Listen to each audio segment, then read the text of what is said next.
नमस्कार, स्वागत है आप सभी का एबी स्टार न्यूज में। मैं हूं आपके साथ जुबैर चौधरी। वक्त तो चला उत्तराखंड के बुलेटिन हमारी देवभूमि का, जहां सबसे पहले बात करेंगे देहरादून की, जहां देहरादून को सीएम पुष्कर सिंह धामी की तरफ से बड़ी सौगात मिली है।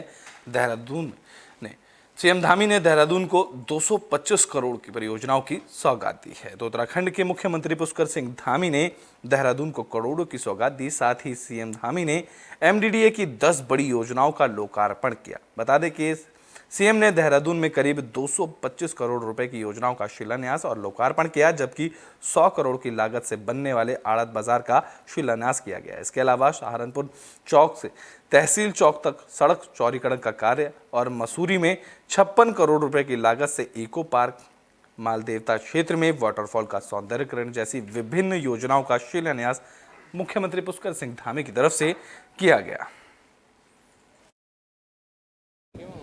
देखिए, आज 215 करोड़ से ज़्यादा की परियोजनाओं का शिलान्यास और लोकार्पण हुआ है। जैसा कि आप देख रहे हैं, जैसा हमने पहले भी कहा था, जैसे जो हमारा सिटी पार्क है, हमारा मियांवाला का एक जोहड़ का है, मालदेवता में एक वाटर पार्क है, Gaura Devi park defence colony में है।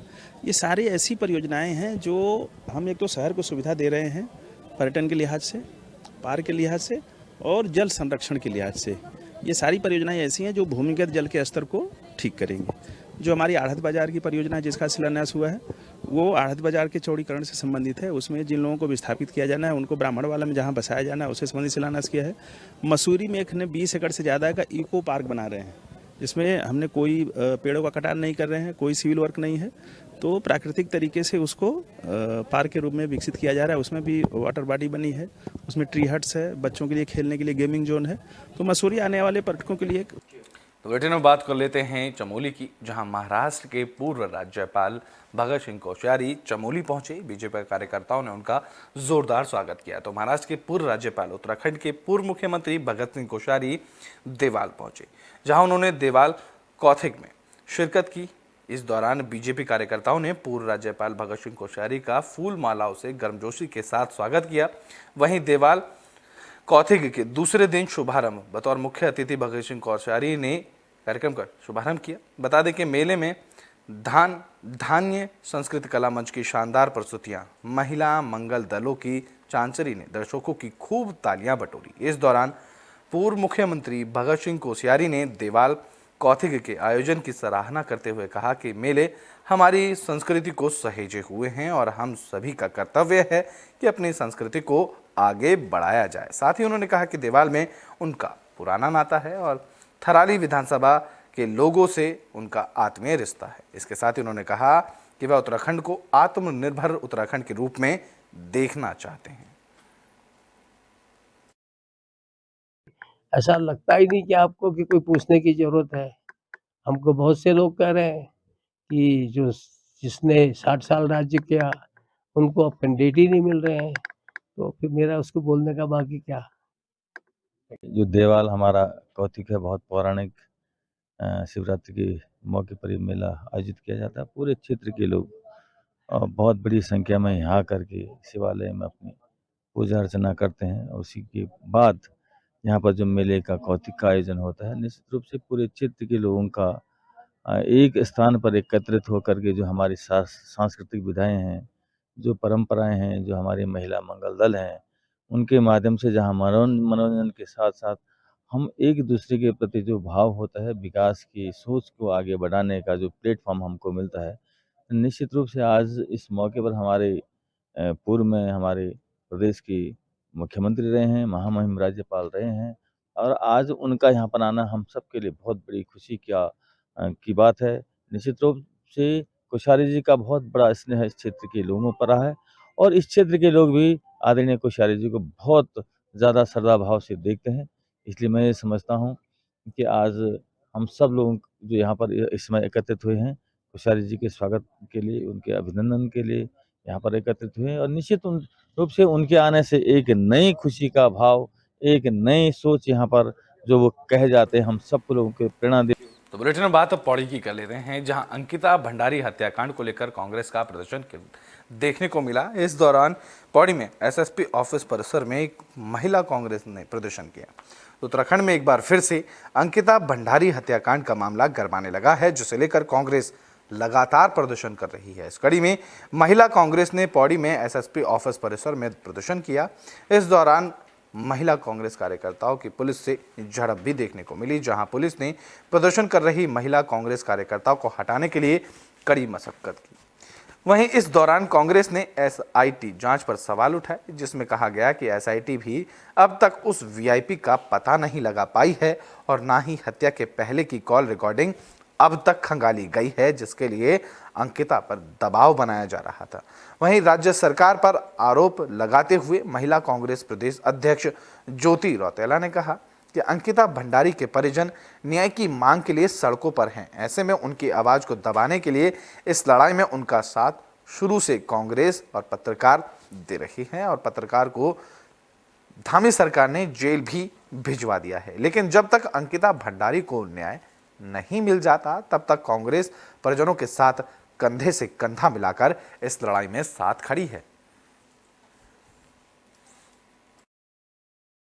देखिए, हम लोग यहाँ तक इसलिए पहुँचे हैं कि जो पुलिस प्रशासन की जो भूमिका रही इस पूरे केस में, पहले तो अंकिता भंडारी का केस को सीरियसली नहीं लिया गया। उसके बाद जो सीबीआई जांच की सरकार ने मांग नहीं मानी और जिस तरीके से परसों जो हमारे पत्रकार भाई इस लड़ाई को लड़ रहे थे, उसको जिन धाराओं में उन्होंने अरेस्ट करा और जिस तरीके से पुलिस ने अरेस्ट किया, उससे तो ये लग रहा था कि क्रिमिनल आशुतोष नेगी है और जो पुलकीदार है वो निर्दोष है। तो हम आज इस लड़ाई को लड़ना चाहते हैं, प्रशासन को समझाना चाहते हैं कि ये मत सोचिए कि आप इस तरीके से किसी निर्दोष व्यक्ति को जेल के अंदर डालोगे और यहाँ की जनता चुप रहेगी। इसलिए आज हम ये धरना प्रदर्शन कर रहे हैं। देखिए, 1.5 साल अंकिता भंडारी मामले को हो गया है, लेकिन अभी तक उसमें जो सरकार हो केवल लीपापोती करने का काम कर रही है। उसमें जो एविडेंस हमारे जो रेणु विधायक यमकेश्वर की है, उनके द्वारा रातों रात बुलडोजर चला के उसको तोड़ दिया गया, लेकिन उनको अभी तक गिरफ्तार नहीं किया गया है। जबकि जो उसकी आवाज़ को उठाने का काम कर रहे थे भाई हमारे आशुतोष नेगी, उनको गिरफ्तार किया गया है। इससे साफ प्रतीत हो रहा है कि भाजपा किस प्रकार की दोहरी मानसिकता लेकर यहाँ पर चल रही है और अपने नेताओं को बचाने का काम कर रही है और जो अंकिता भंडारी के पक्ष में आवाज उठा रहा है उसको अंदर डालने का काम कर रही है। लेकिन अब जनता जाग चुकी है और उनको अब रास्ता दिखाने वाली है और सबको जेल डालने का काम कर रही है। और अंकिता तो बुलेटिन में बात खटीमा की कर लेते हैं, जहां लोकसभा चुनाव को लेकर प्रशासन ने तैयारियां तेज कर दी हैं। इस कड़ी में खटीमा तहसील सभागार में राजनीतिक प्रतिनिधियों के साथ बैठक की गई है। तो खटीमा में आगामी लोकसभा चुनाव को लेकर उप जिलाधिकारी ने तहसील सभागार में सभी राजनीतिक दलों के प्रतिनिधियों के साथ निर्वाचन संबंधित विषयों पर चर्चा के लिए बैठक की। बैठक में उपस्थित हुए सभी दलों के प्रतिनिधियों को आगामी लोकसभा निर्वाचन के लिए निर्वाचन आयोग की तरफ से निर्धारित किए गए नियमों कायदों से के बारे में जानकारी दी गई। साथ ही सभी प्रतिनिधियों को बूथ लिस्ट, निर्वाचन प्रक्रिया, रैली के लिए उपलब्ध होने वाले मैदान और हेलीपैडों के लिस्ट, ऑनलाइन निर्वाचन से संबंधित जानकारी से भी जानकारी दी गई। साथ ही बैठक में उपस्थित सभी प्रतिनिधियों से निर्वाचन प्रक्रिया को आसान और सुगम बनाने के लिए उनके सुझाव और राय मांगी गई। जो विभिन्न राजनीतिक दल हैं उनके साथ हमारी आज मीटिंग हुई, क्योंकि चुनाव अब बिल्कुल नज़दीक है। लिहाजा हमने सब राजनीतिक दलों को बताया कि जैसे ही चुनाव की घोषणा हो जाएगी और नोटिफिकेशन हो जाएगा, वैसे ही मॉडल कोड ऑफ कंडक्ट लागू हो जाएगा। तो मॉडल कोड ऑफ कंडक्ट में राजनीतिक दलों को, उम्मीदवारों को, हमारे सरकारी कर्मचारियों को और आम जनता को जो भी डूज एंड डोंट्स है उसके बारे में हमें बताया गया और जो भी इलेक्शन कमीशन ऑफ इंडिया की गाइडलाइन होगी उससे उन्हें अवगत कराते रहेंगे हम, ताकि कोई भी इसमें ढिलाई ना हो। और हमने बताया कि जितने भी हमारे यहाँ पर हेलीपैड्स हैं और जो हमारे मैदान हैं जिनमें ये रैलीज वगैरह कर सकते हैं, उनकी एक सूची इनको हमने प्रोवाइड कर दी है। साथ ही साथ 22 जनवरी 2024 को जो हमारा फाइनल पब्लिकेशन है उसकी एक इलेक्टोरल रोल की कॉपी भी हमने सॉफ्ट कॉपी। तो बुलेटिन में बात हरिद्वार की कर लेते हैं, जहां साधु संतों का प्रदर्शन देखने को मिला है। तो देश में एक बार फिर से गाय को राष्ट्रीय माता का दर्जा देने की मांग जोर पकड़ने लगी है। हरिद्वार में श्री अखंड परशुराम अखाड़े के कार्यकर्ताओं ने शिव मूर्ति चौक पर भगवान शिव की पूजा की और केंद्र सरकार से गाय को राष्ट्रीय माता का दर्जा देने की मांग की। इस दौरान श्री अखंड परशुराम अखाड़े के अध्यक्ष पंडित अधीर कौशिक ने कहा कि गाय को हिंदू धर्म में देवी मां का स्वरूप माना जाता है। गाय के अंदर 33 करोड़ देवी देवताओं का वास होता है। इसलिए वो चाहते हैं कि केंद्र सरकार गाय को राष्ट्रीय माता का दर्जा दे। इसके साथ ही उन्होंने व्यापारियों से अपील की है कि आगामी 10 मार्च को सभी व्यापारी वर्ग गौ माता का पूजन करें और राष्ट्रीय माता का दर्जा दिलाने के लिए अपनी आवाज को बुलंद करें। इतना ही नहीं, उन्होंने मांग पूरी ना होने पर आंदोलन करने की चेतावनी भी दी है। देवभूमि उत्तराखंड से मां गंगा जी के प्रांगण से और मां शिव रात्रि के शुभ अवसर पर जो शंकर भगवान जी का अभिषेक करा है, ये प्रार्थना करी है भारत सरकार से, माननीय प्रधानमंत्री नरेंद्र मोदी जी से कि गौ माता को राष्ट्र माता घोषित करें, दर्ज कराएं, क्योंकि सब भारतवासियों की अपील है।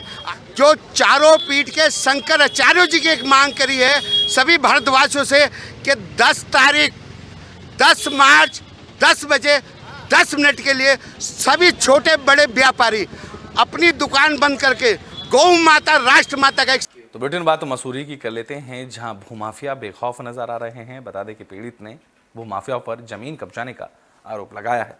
तो मसूरी में इन दिनों भूमाफियाओं के हौसले बुलंद हो गए हैं, जिस कारण मसूरी में शासन प्रशासन की नाक के नीचे ही भूमाफियाओं की तरफ से अवैध रूप से निर्माण और खनन किया जा रहा है, जिसका खामियाजा आम लोगों को भुगतना पड़ रहा है। मसूरी पोस्ट ऑफिस के पीछे रॉक स्टोन के पास भूमाफियाओं की तरफ से अवैध रूप से खनन कर निर्माण कार्य किया जा रहा है। भूमाफियाओं की तरफ से जमीन की खुदाई करते हुए एक घर की नींव को ही खोद डाला गया, जिसके घर का पुख्ता ढह गया।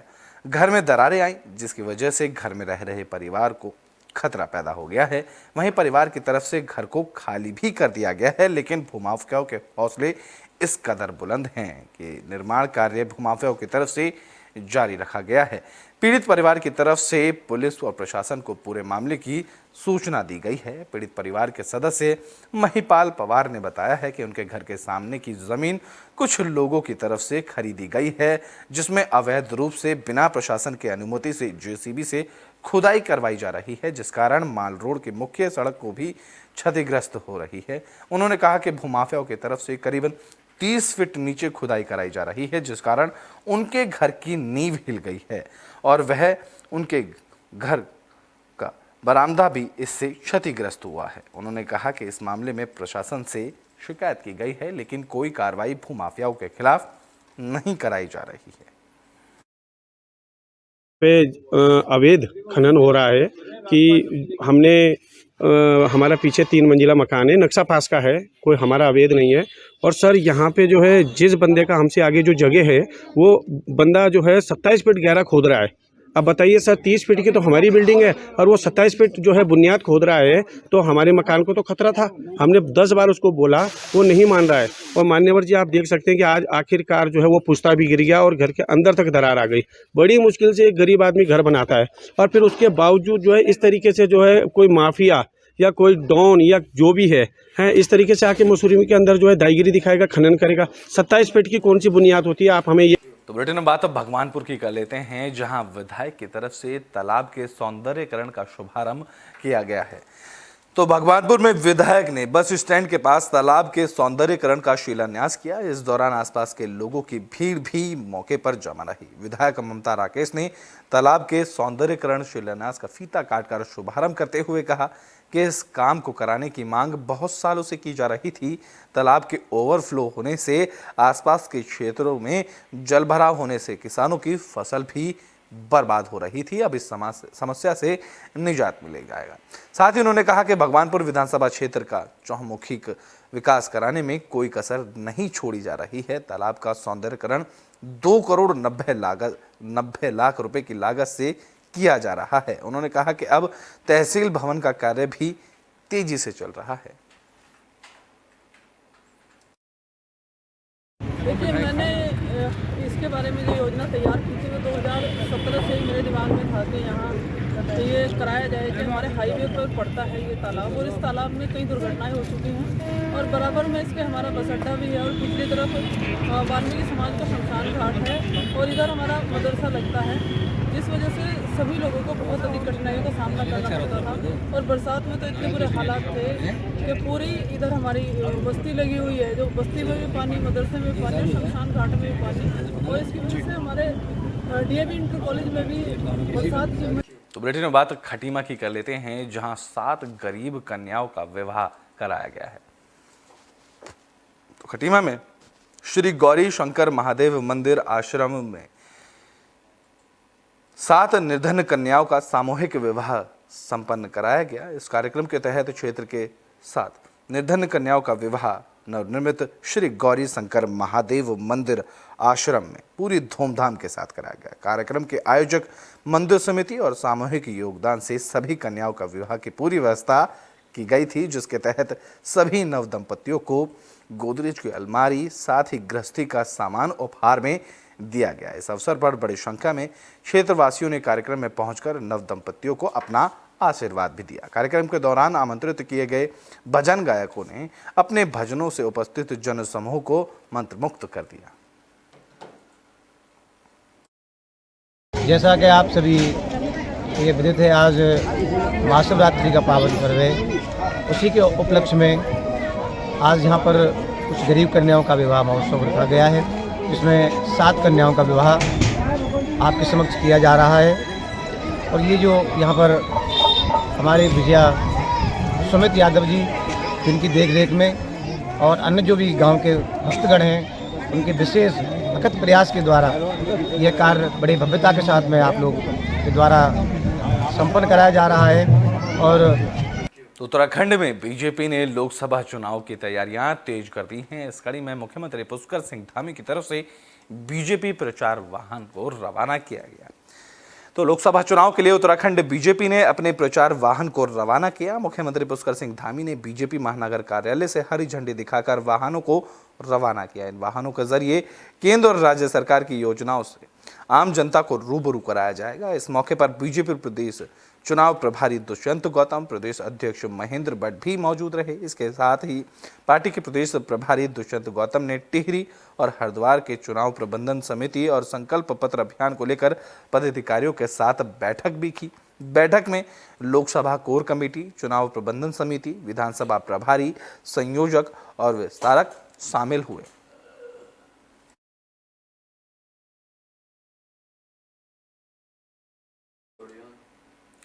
तो बुलेटिन में बात कर लेते हैं अल्मोड़ा की, जहां 20 करोड़ रुपए की लागत से बन रहा मानस खंड विज्ञान केंद्र की शुभारंभ किया गया है। तो अल्मोड़ा में प्रदेश का पहला मानस खंड विज्ञान केंद्र बन गया है, जो राज्य सरकार और केंद्र सरकार ने 20 करोड़ के बजट से बनाया है, जो अल्मोड़ा के लिए एक बड़ी उपलब्धि साबित हुआ है, जिसका उद्घाटन 10 मार्च को प्रदेश के मुख्यमंत्री पुष्कर सिंह धामी और केंद्रीय राज्य मंत्री अजय भट्ट की तरफ से किया जाएगा, जिसमें तारामंडल, पारंपरिक चिकित्सा, जलवायु परिवर्तन, फन साइंस जैसे अनेक वैज्ञानिक उपकरणों से स्कूली छात्रों को दिखाया जाएगा, जिसका मुख्य उद्देश्य विज्ञान शिक्षा, विज्ञान की लोकप्रियता के साथ कौशल विकास करना है।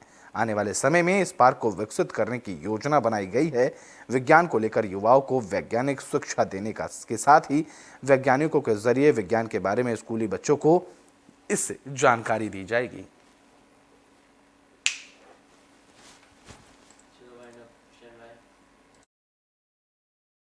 खंड के बुलेटिन हमारी देवभूमि में भी के लिए बस इतना ही। देश और दुनिया की तमाम खबरों के लिए देखते रहें एबी स्टार न्यूज।